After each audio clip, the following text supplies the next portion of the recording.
Welcome back to English for Communication 2. I'm Stephen Judge.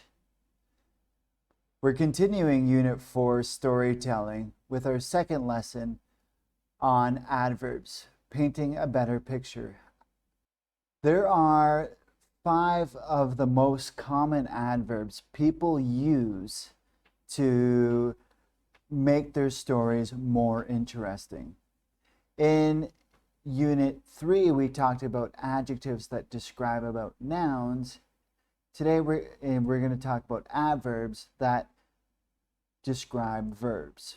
So the 5 most common verbs are manner, frequency, time, place, degree. Can we do that again? Because I think I said verbs and not adverbs. Let's look at the 5 most common adverbs: manner, frequency, time, place, and degree. They have different meanings and they have different grammar rules on where they appear in sentences. So let's look at them individually. Adverbs of manner give more information about how an action was done. So these are the most probably common of all the adverbs that you'll encounter, and they're easily to spot in a sentence because most of them end in ly. So in our examples, neatly, slowly, quickly, sadly, calmly, politely, loudly, kindly, lazily. And you'll notice a lot of them are adjectives that have been turned into adverbs by adding the ly. Where they show in the sentence, they have a lot of dexterity. They can appear in different places. So politely, Harry asked Dumbledore about Snape. Politely shows at the beginning of the sentence with a comma. Hermione neatly cleaned her room. Neatly shows up before the verb. Harry caught the snitch quickly, and at the end of the sentence. Adverbs of manner can go at the beginning of the sentence, before the verb, and at the end of the sentence. Adverbs of frequency, something that you probably learned many times, to explain how often an action happens. So usually or often, adverbs of frequency are placed before the main verb. And if you know your adverbs of frequency, they're adverbs such as never, always, rarely, sometimes, normally, seldom, usually, and again. Examples we have are Ron rarely did his homework. Hermione usually has all the answers. Harry, Hermione, and Ron were always the best of friends. Here we have always after the verb with the be verb. Our third is adverbs of time.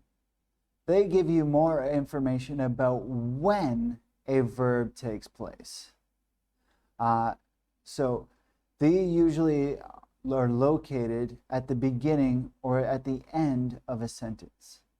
Examples of adverbs of time are lately, just, recently, during, yet, soon, sometimes, so far, and immediately. So let's look at them in use. So far, Harry has collected 2 of the Deathly Hallows. So far is at the beginning of the sentence. Ron and Hermione have been fighting a lot lately. Lately is at the end of the sentence. And they have not beaten Voldemort yet.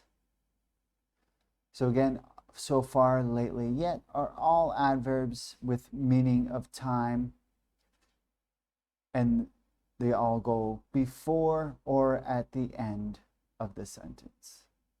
Our fourth adverb is adverbs of place. So they show where the action is happening. And adverbs of place are usually after the main verb or object, or at the end of the sentence. Example, here, there, nowhere, everywhere, out, in, above, below, inside, outside, and into. So let's look how they work. Voldemort's Death Eaters started to appear everywhere. So we have at the end of the sentence and after a verb. To board the train to Hogwarts, students had to walk into a wall at platform 9 3/4. So into comes after the verb. After the attack on the Potters, Voldemort was nowhere to be found. And nowhere comes again after the main verb. Our fifth and final adverb is adverbs of degree. They explain the level of intensity that the action was done, or sometimes used with an adjective or another adverb. Examples of adverbs of degree are almost, quite, nearly, to, enough, just, hardly, simply, and so. So an example, Voldemort nearly killed Harry in the Triwizarding Tournament. Nearly goes at the beginning of nearly goes before the verb. Most wizards were simply too afraid to say Voldemort's name. So we have simply, which modifies to, so it intensifies to, and to modifies afraid. Harry was so angry after Snape killed Dumbledore. So modifies angry. So let's look at in practice. So how did I talk during this class? What would you describe? You talk clearly, you talk quickly, you talk slowly, you talk loudly. How often do you exercise? How would you use this? I usually exercise, I seldom exercise, I never exercise, or I exercise daily. How much of today's lesson did you understand? Okay. And last, how well can you speak English? I can speak English fluently, very well, well, or a little. Well, that's it for adverbs. Using adverbs can make your stories interesting and make your speaking sound intelligent. Thank you. I'm Steve Judge, and have a good day. Bye.